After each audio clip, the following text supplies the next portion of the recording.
all of her friends. Like, look at the whip that we in. We coolin' for the weekend. Drop the top and then we out. We do this every season. Sunshades on the sunny days. Doing 80 and we switching lanes. Just keep it cool and chillin' with the bed. Hello everybody, hope you've had an amazing weekend so far. It is your boy Trix, and today we're going to be doing some Elixir. A little bit different from our usual scheduled content where I'm doing Rust. I finally finished implementing PNG-Me. If you saw in the last stream, I was quite annoyed because the implementation that I was doing was just very wrong. I don't want to say wrong. I could not pass 2 test cases, and then near the end of the tutorial, slash project, there wasn't really any test cases to get you on to like doing the CLI using Clippy and stuff like that. So it was quite interesting but also frustrating because throughout the whole tutorial you had tests that would like kind of guide you through trying to get there, and like through as you probably watched while I was doing it, using those tests I was like figuring out, oh, I can do this, I can do that, without needing to actually like use a debugger. Although using a debugger would probably have been more helpful. I would have probably got through things a lot easier.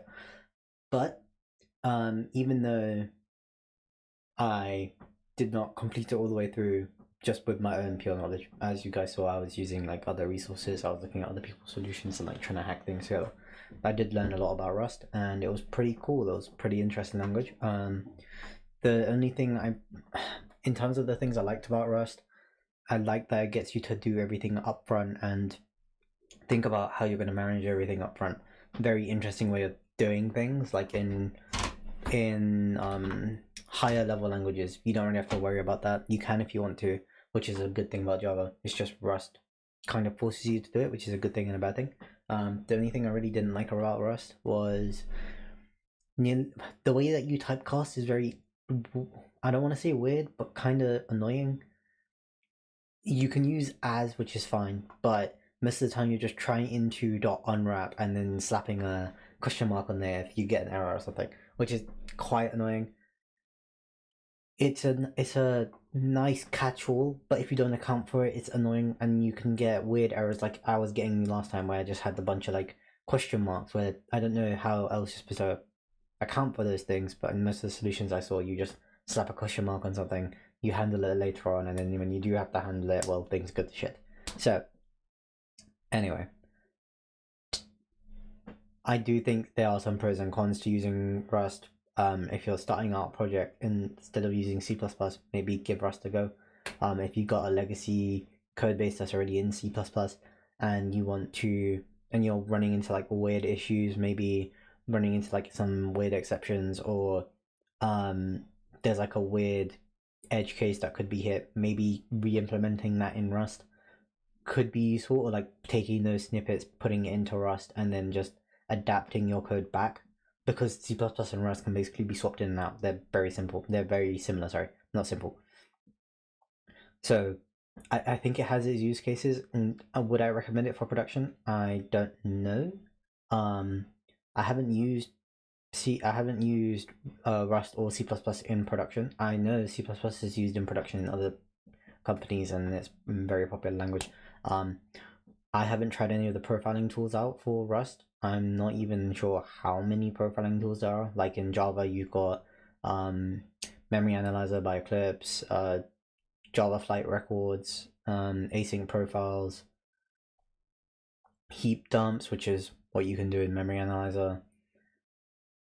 And you've got a ton of stuff that you can use in Java, so you can really nail down, hey, this is what is happening in the application. You can do you can inspect what a thread is currently doing and stuff like that. It's the tooling around Java and profiling around Java is very good. Oh, I also forgot you can use JMH to do micro benchmarks. So you can like benchmark your code, like a small piece of code, see how the JVM can optimize it over multiple runs to see how it will run in production, and to like benchmark it against another piece of code that will also go through those benchmarks. Just get the JVM to warm up, perform some optimization, and see which one performs better. That's how like like I know I'm derailing this a bit because we're gonna do Elixir, but like there was a scenario where I was like, I was very convinced that a set remove is a lot faster than an array list remove because sets are just based on set theory. So I just assume that if you do like a remove operation on a set, it should use some type of math or it should have some type of optimization to remove elements from that set, either by checking for presence, by doing like a union or an exclusion operation, or just something, right? But nope. After running benchmarks with JMH and looking into inspecting the underlying code in Java, you can see that for an array list and for a set, their default implementation for remove is just an iteration over the collection and then removing the element when it's found it. So it literally just checks if the element matches the element that you want to remove, and if it does, it just removes it, which is annoying because that iteration is very slow. It's not optimized at all. If anything, it's just optimized for an array list because in an array is stored in contiguous memory, so all of the elements are stored in literally right next to each other in memory, whereas with a set they're just stored anywhere, right? So yeah, very annoying, but also you learn something new every day. Besides getting derailed, we're going to be doing some Elixir today because it is ranked number 2 on the Stack Overflow developer survey. Yeah, there we go, for 2023. And I did say I was going to do Elixir. But before we do that, I am going to pull up wheelofnames.com and we are going to choose the IEMs I use today. So I've either got S12s or I've got Dusks. Let's see which one it lands on.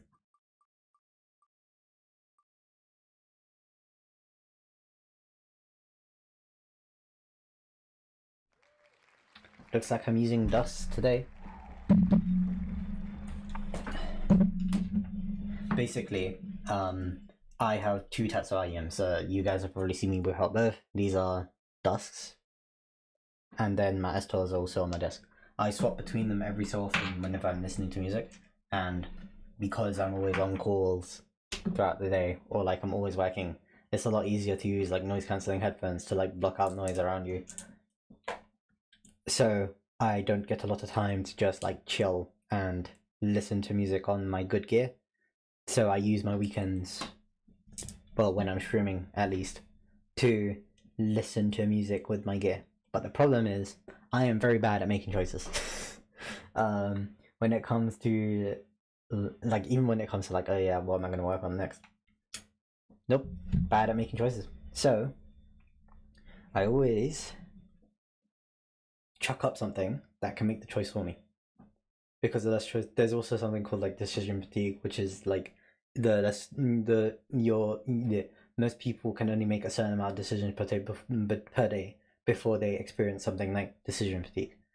So by offloading that to something else, I do not have to worry about making this decision myself. There we go. Let's just run that. Right now I'm listening to, let me just choose a good album. This looks interesting.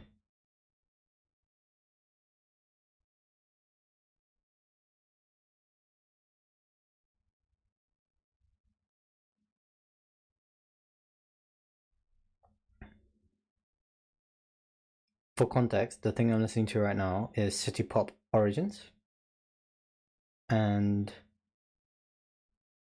none of these artists I know of. Nah, you know what? I'm just gonna go back to listening to K Hit List. Cool. So, anyway.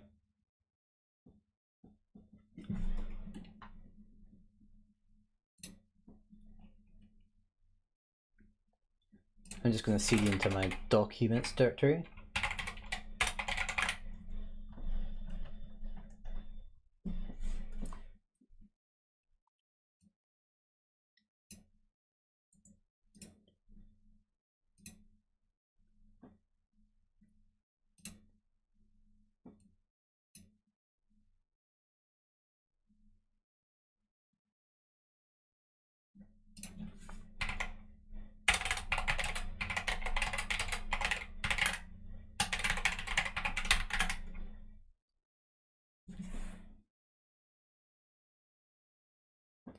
I literally just realized the song I'm listening to is the clean version right now. Why?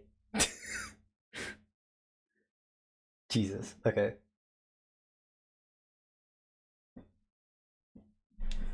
It's 7 by Jungkook from BTS.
There we go. So, hang on a sec. Let me just fork this.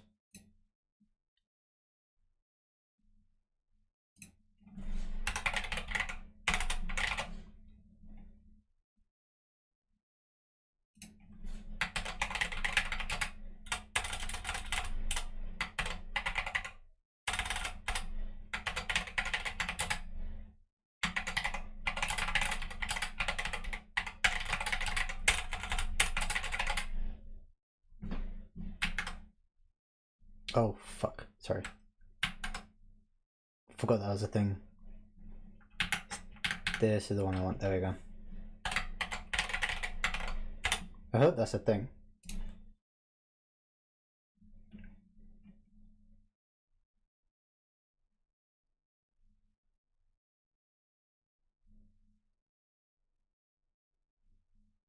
Aww.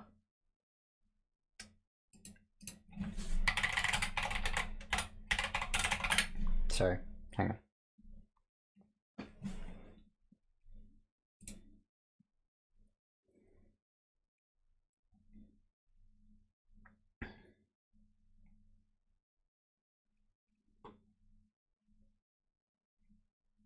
I'm trying to find a nice emoji for Elixir.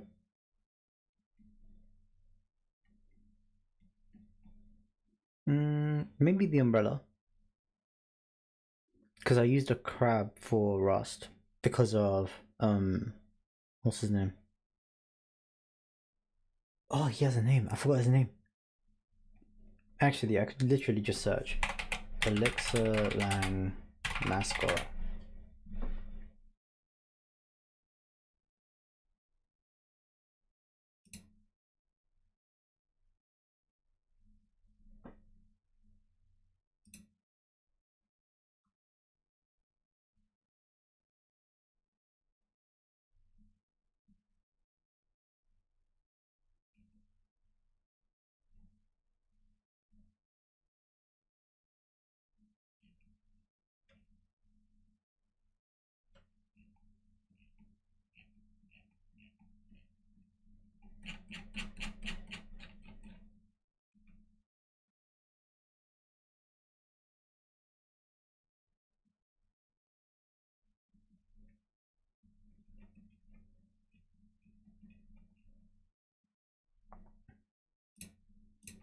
I would love to get like a potion. Potion? No.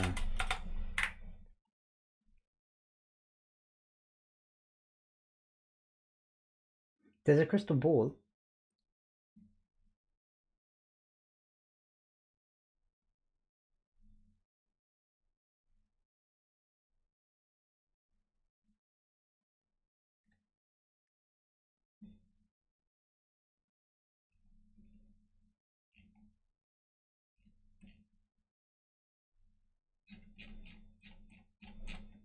I'll do the crystal ball.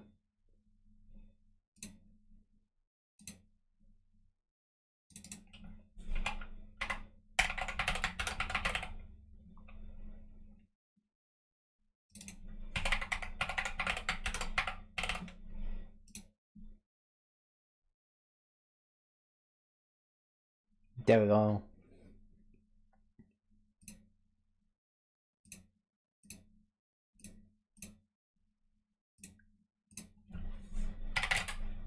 Get what's the whoops.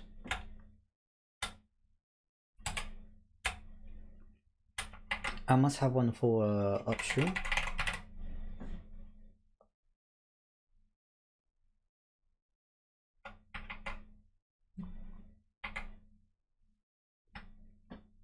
There we go.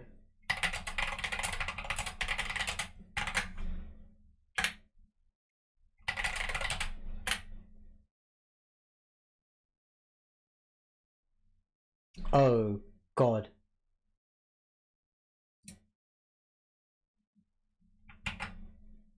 Whoops.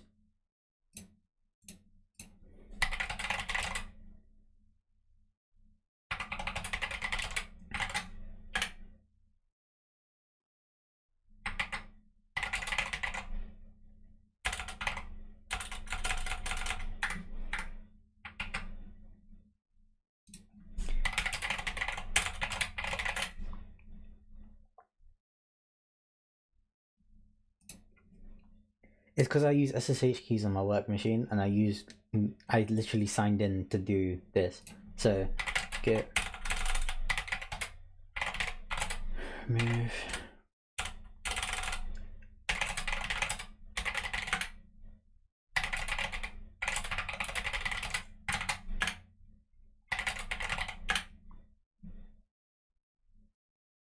Why is it asking for my password and stuff?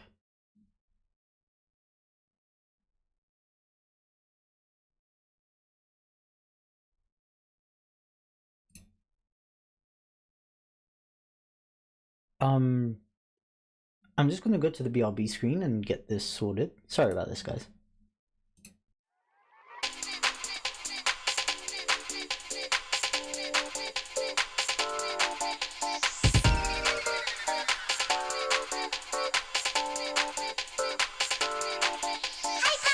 We ain't gotta keep this on the low. Don't do it fast, we can take it slow.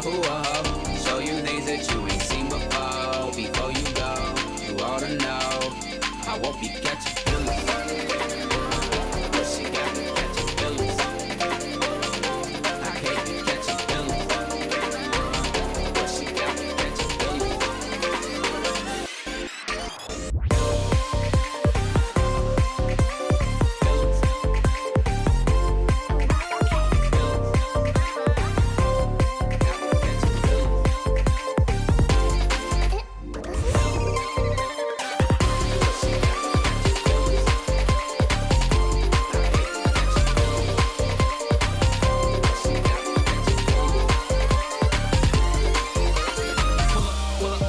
Now we cruising in the wind. She just couldn't wait to get out. She texting all of her friends, like look at the whip that we in.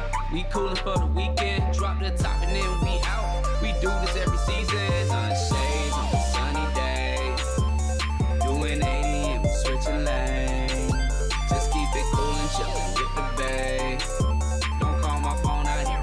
What you say? Oh, what you say? We ain't gotta keep this on the low. Don't do it fast, we can take it slow. Show you things that you ain't seen before. Before you go, you ought to know. I won't be catching feelings.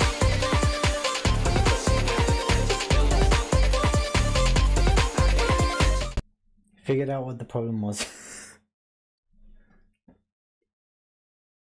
There's nothing wrong with my SSH key. That makes a lot more sense now. Basically, it's because I have the original repo set up as upstream, and when I push, it pushes to the first repo that it finds. It doesn't push to the repo that you set as upstream. I mean, you set as origin, so you have to specify the origin, the repo you want to push to. That makes a lot more sense now. So, next steps, get.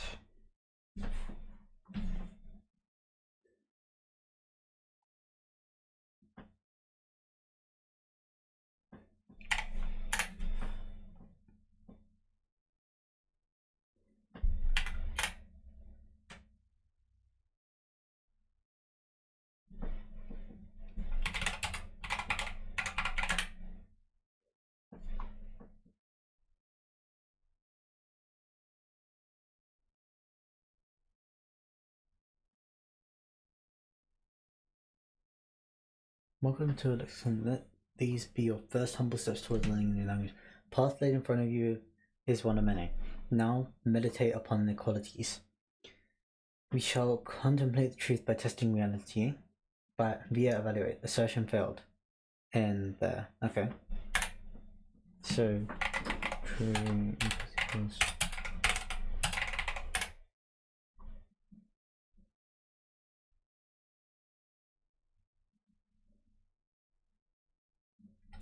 Oh.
Let's try Elixir again.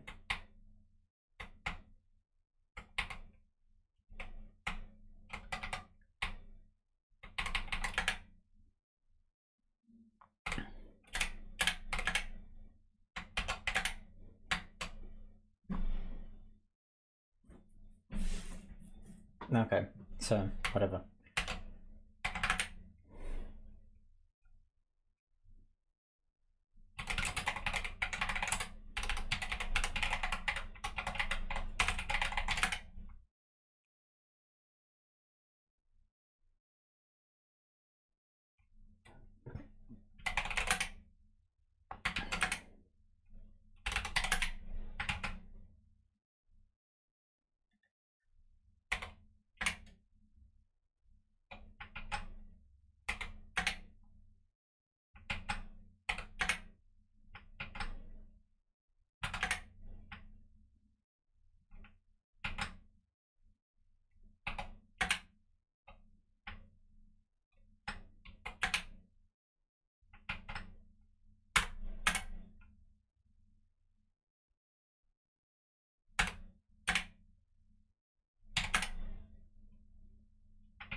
So when you do this, it clears the screen and lets you edit. Okay, so if I click abort, VI, curtains in here.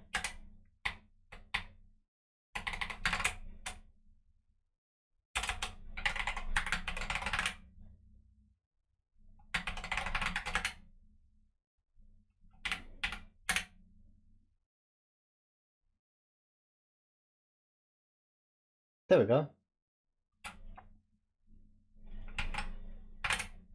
Cool. So right now we're just going to be doing equality.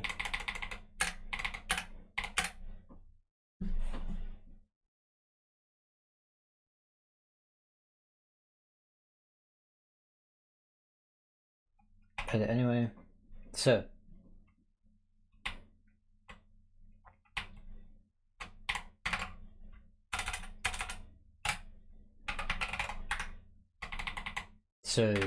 that's fine. 2 equals 1 plus 1.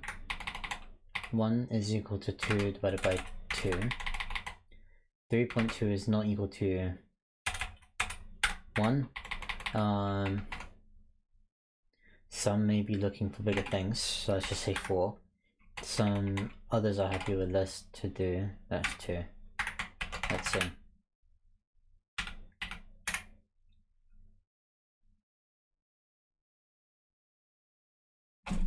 Nice. So now we got strings.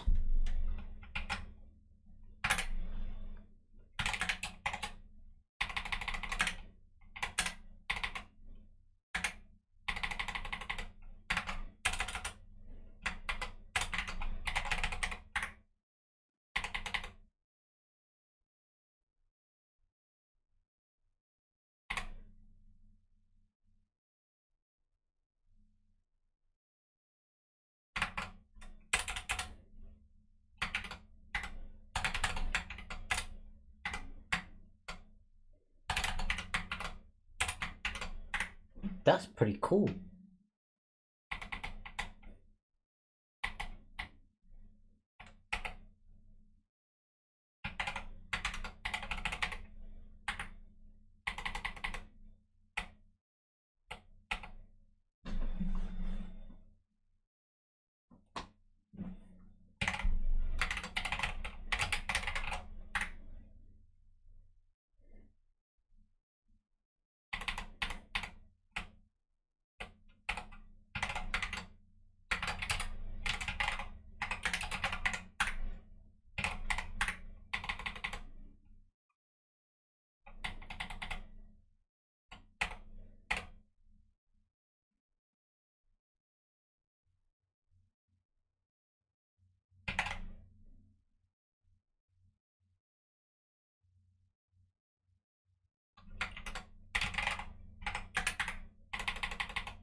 Ooh, interesting.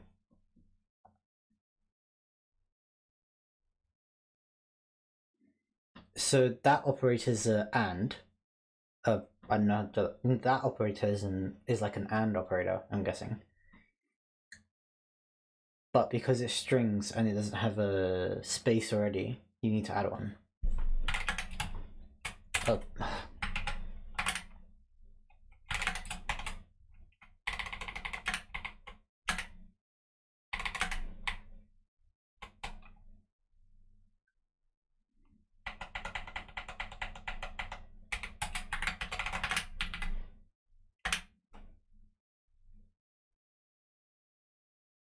There we go.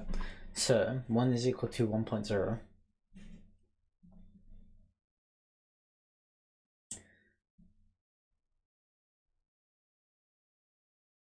Equal to true.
I'm not sure.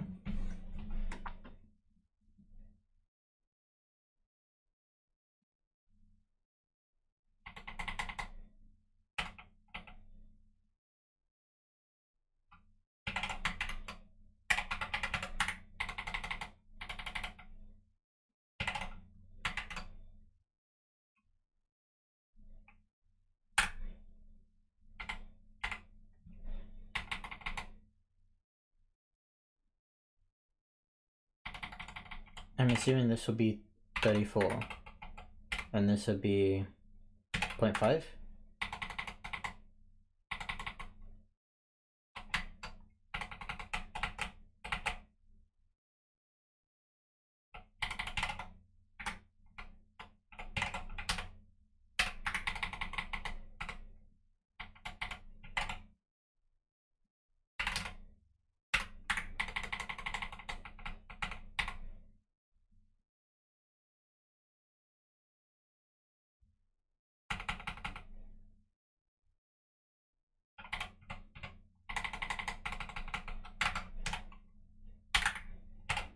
No, it makes sense to be 34.2.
Ooh.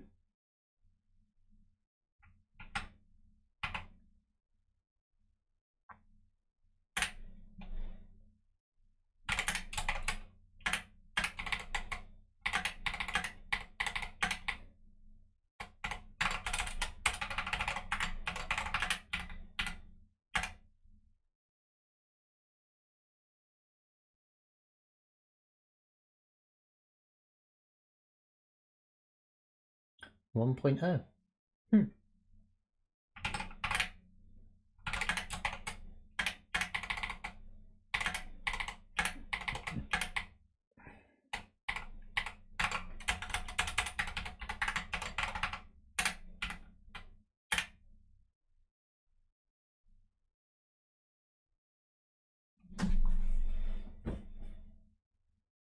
Okay, so it returns an integer instead of a float.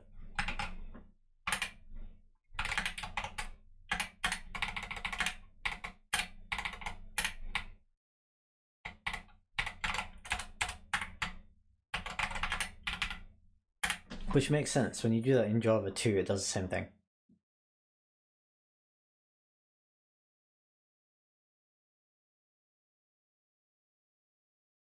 Oh, float.round will give you 1.0, round will give you 1, and that will give you false. That makes sense.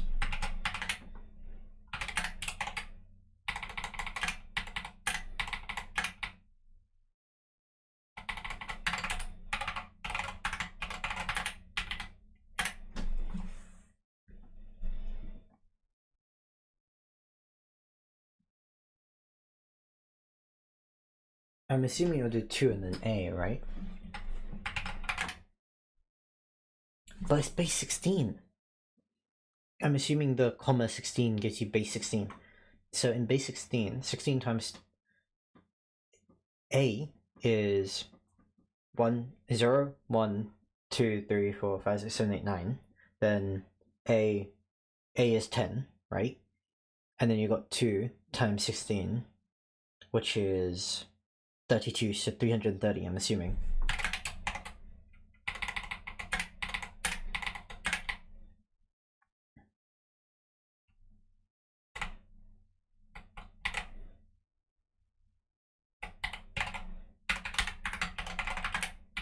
I'm assuming it'll be 330, it would make sense, because you got base 16. 42, wait, hang on. You got A. Hang on a sec. You've got A, right? Which is just 16 times by 10. No, you got 10, and then you got 16 times 1 times 2. I'm dumb, sorry.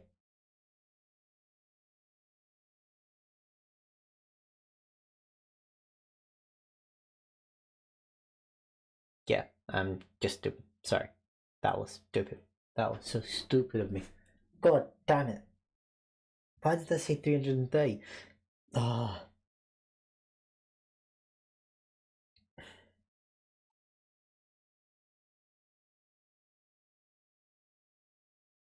Okay, for people who don't understand the maths, like I didn't until just now because I'm stupid. Okay, you got 2A, right? A is 10. Then you got 2, which is just... So what you need to remember is with these indexes, you've got powers, right? The easiest way to think about it is A is 16 times by 0 position plus the value, right? So you got 16 times by... No, hang on. Give me a sec. I'm trying to remember how to do this. It's been a long time since I had to do hex to decimal conversion. Sorry. It's... I understand where the 10 comes from, because it's just... It's 32 plus 10, right? The 32 comes from 16 times by 2. I'm trying to remember why you do 16 times by 2. It's...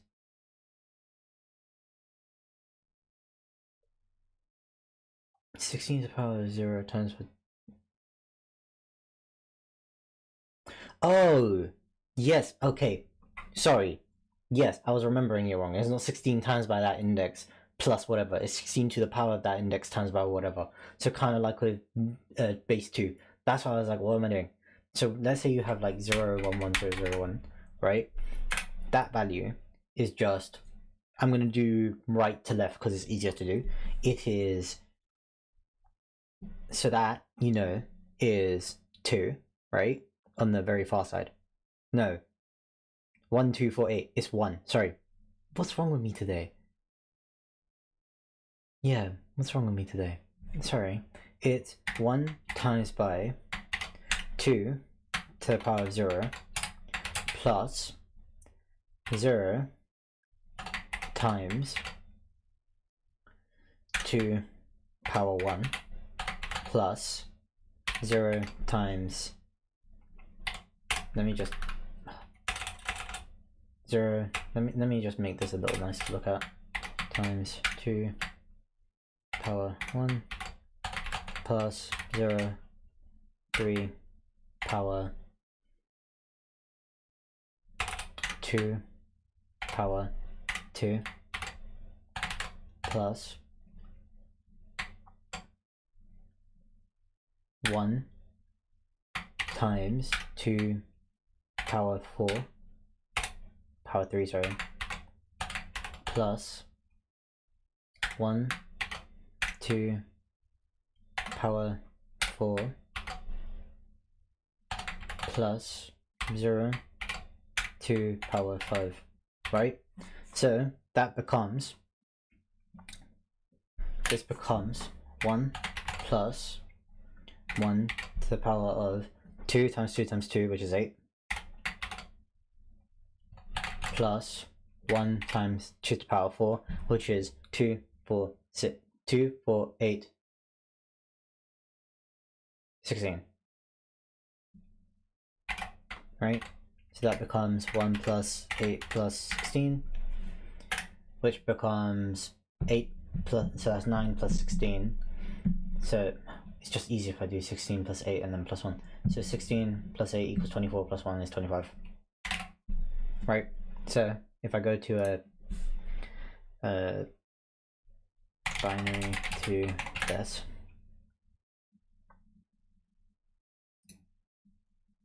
binary to decimal, decimal to binary, same thing. 25. Convert.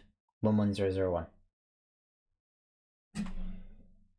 So you do the same thing with hex. So you've got 2a, which is 10 for the a, times by 16 to the power of 0, plus 2 times 16 to the power of 1.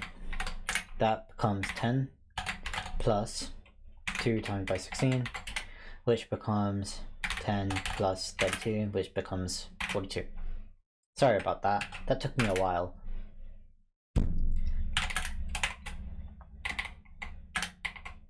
Binary is a lot easier to deal with than other bases. It's not 330, it is... Where is it? There we go. 42. Let's see if I got any other conversions wrong. I'm guessing I did. Oh,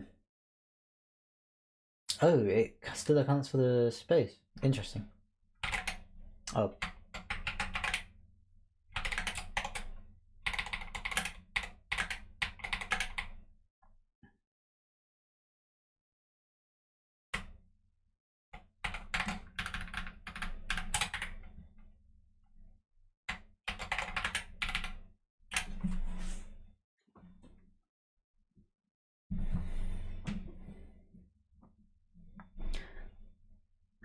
I think it will do 1 and an empty string. I think it'll do that. I don't think it's small enough.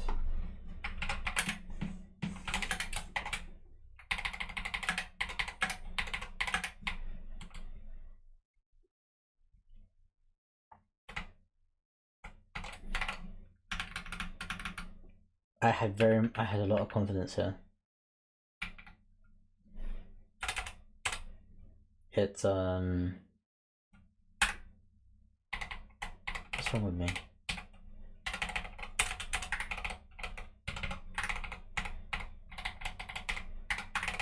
I think I'll do 1 and then do 0.2.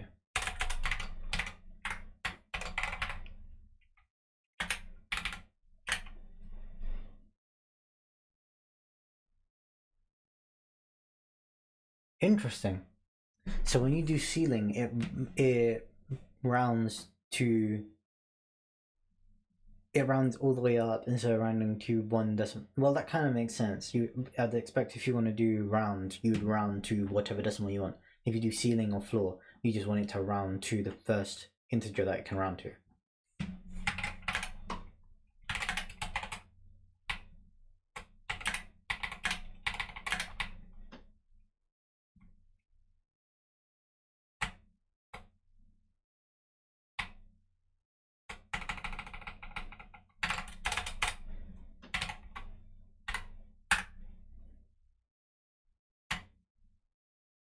Still very interesting that I round to 35 instead of 34. Why? I'm assuming it's just that you're forcing it to round up even if it's not over half, which is still weird. In what scenario would you want that? Well, maybe it's... No, I was going to say maybe in statistics, but does that make sense? Oh, floor... Okay, fair enough. So it doesn't... so floor and ceiling doesn't care about whether it's over or under. It just cares about the next digit that you want to go to. So if you specify the precision, which is just 2 decimal places, it will just round to that. So because you've got 34 and you're specifying you want to go to floor, it's going to round to 34. If you specify ceiling here, I'm guessing it would round up to 35. That's very weird.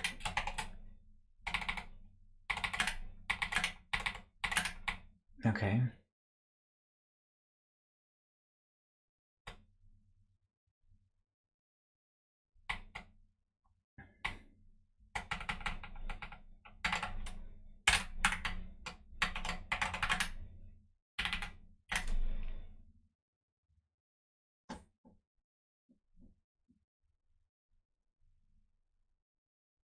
Okay, so the loops are inclusive then. Which is... that's so weird, man. Why are loops inclusive? You'd assume that loops wouldn't be inclusive, because when you do like for I equals... normally, when you have like a loop, you would specify the lower bound, right? Which is 0, the upper bound, where you do less than, and then increment, right? So you'd have a normal for loop would be for I equals 0, I less than x, I plus plus, or whatever. If in most of the time you could do like I less than equals, whatever, but I don't think it's very common to do that. So it's just that whenever you have a range, you're doing the range you're doing an inclusive range instead of an exclusive range. Okay. So this becomes 10, right? This becomes true.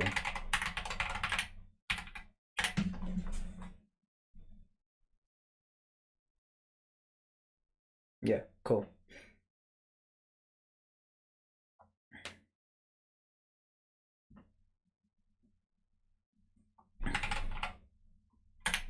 Where 44 exercises through.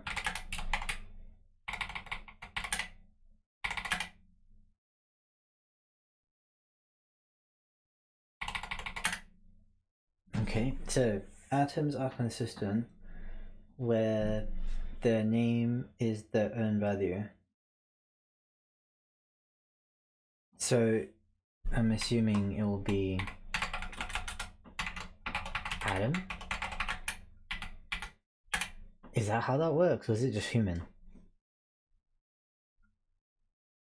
Human, okay.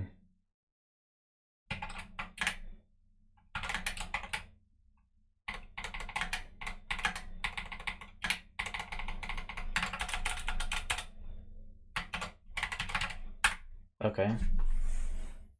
Is atom true? That booleans are atoms?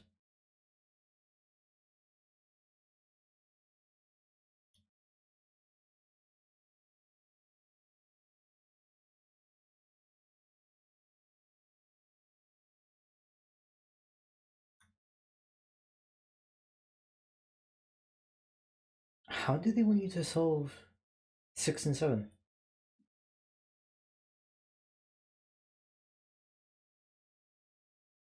Is also an atom. Okay.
I'm not entirely sure how to solve this.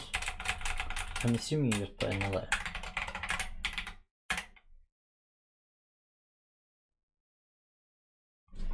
Cool.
Alright, cool.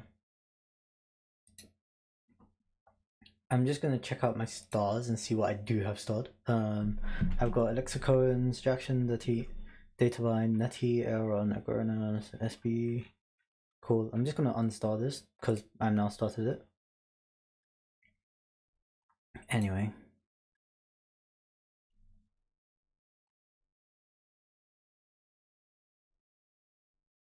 So I've got Wrestling Solutions, Elixir Cohen's Solutions.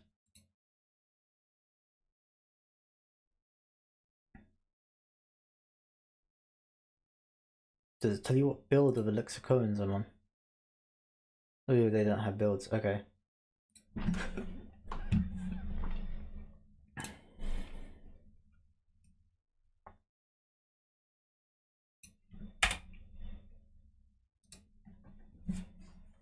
Cool.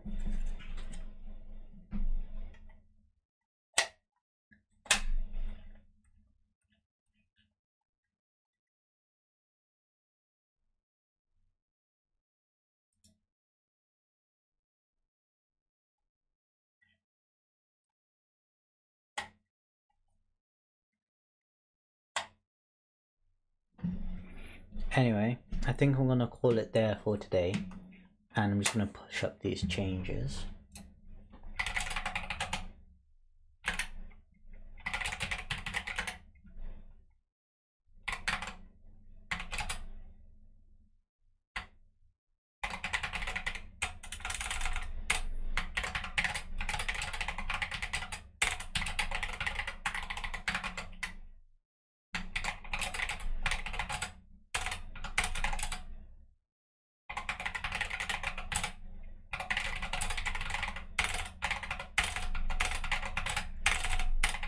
Oh, my keyboard's in a weird place. There we go.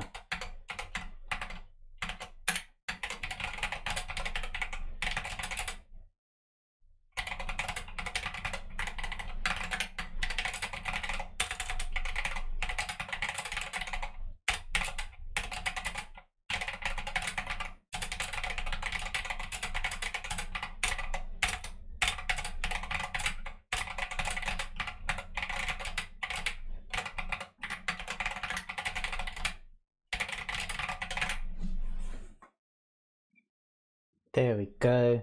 So now, if I go back to my Elixir Cohen Solutions, there we are. Part 1 of learning Elixir.